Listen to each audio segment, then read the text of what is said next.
सभी साथियों को नमस्कार। मैं भोले शंकर अग्रहरी, महासचिव उत्तर प्रदेश ग्रामीण बैंक एम्प्लॉय यूनियन 8307।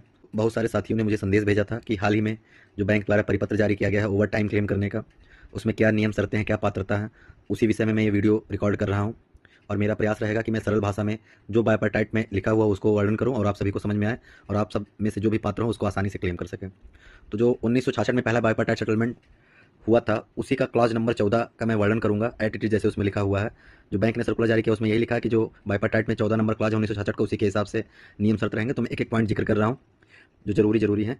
जैसे कि वर्किंग टाइम जो है क्लर्कियल कैडर के लिए वो 6.5 घंटे का है, यानी कि हमारा 10 बजे से वर्किंग टाइम शुरू होता है और 5 बजे खत्म होता है। उसमें 30 मिनट का गैप दिया जाता है, 30 मिनट लंच टाइम हो गया, रिसेस पीरियड।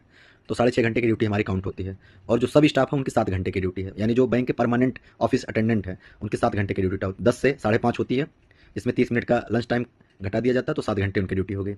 जो अगला क्लास दिया है वो ये दिया है कि प्रबंधन इस तरह से व्यवस्था बनाए कि एक जो है स्टाफ अधिकतम 175 घंटे ही ओवर टाइम क्लेम कर सके।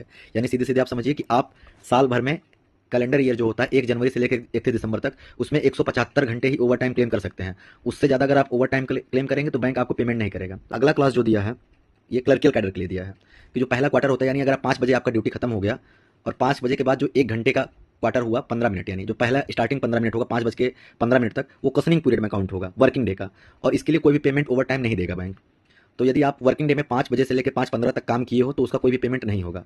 हालांकि अगर छुट्टी के दिन बुला के काम करवाया जाता है तो टोटल का टोटल काउंट होगा आपका ओवर टाइम में, उसमें क्वेश्चनिंग पीरियड का कोई कॉन्सेप्ट नहीं है। फिर अगला जो है कैसे कैसे उसमें रेट है, तो रेट इस तरह दिया है क्लर्कियल कैडर का, मैं पहले बता दे रहा हूँ। उसमें दिया कि जो पहला 2 क्वार्टर है, एक क्वार्टर यानी 15 मिनट, तो पहला 2 क्वार्टर यानी 5:15 से लेकर 5:45 तक 100% के रेट से मिलेगा। अभी इसके बारे में विस्तार से बताऊंगा कि इसका मतलब क्या हुआ। फिर नेक्स्ट 4 क्वार्टर यानी अगला 1 घंटा 5:45 से 6:45 तक 170% के रेट से आपको जो है ओवर टाइम भुगतान मिलेगा।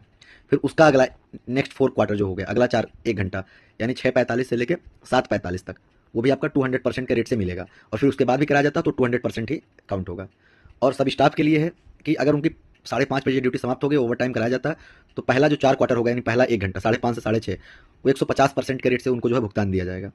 उसके अतिरिक्त यदि फिर 6:30 बजे के बाद 7:30 बजे तक 1 घंटा काम कराया जाता है, तो बाकी के 4 क्वार्टर जो है वो 200 के रेट से जो है भुगतान किए जाएंगे। उसके बाद भी काम कराया जाता है अगर 7:30 बजे के बाद, तो 200 के रेट से काउंट होंगे।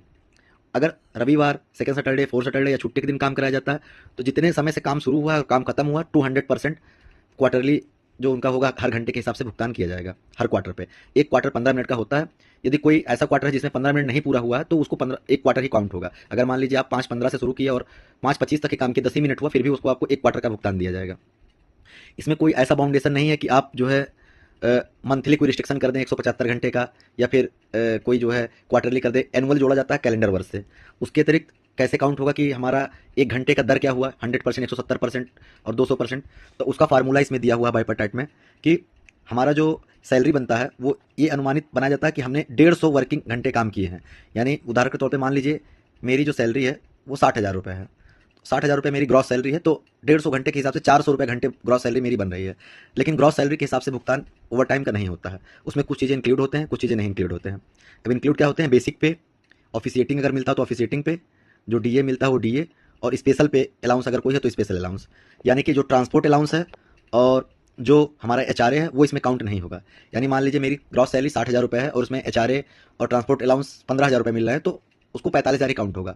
45,000 यदि काउंट हुआ और 150 घंटे काउंट हो रहा वर्किंग आवर, तो यानी हम बैंक मुझे 300 रुपया पर घंटे का भुगतान कर रहा है। और इसी दर से मेरा जो ओवर टाइम क्लेम कर सकता हूँ मैं। जैसे पहला 2 क्वार्टर लिखा है कि 100% रेट, तो 1 घंटे अगर मैंने काम किया तो 100% रेट से तो 300 रुपये के पर घंटे के हिसाब से मिलेगा। 170% अगर लागू करेंगे 300 रुपये के हिसाब से तो 510 रुपये मिलेगा। 200 से लागू करेंगे तो 600 रुपये घंटे मिलेगा। ये इसका दर हो गया।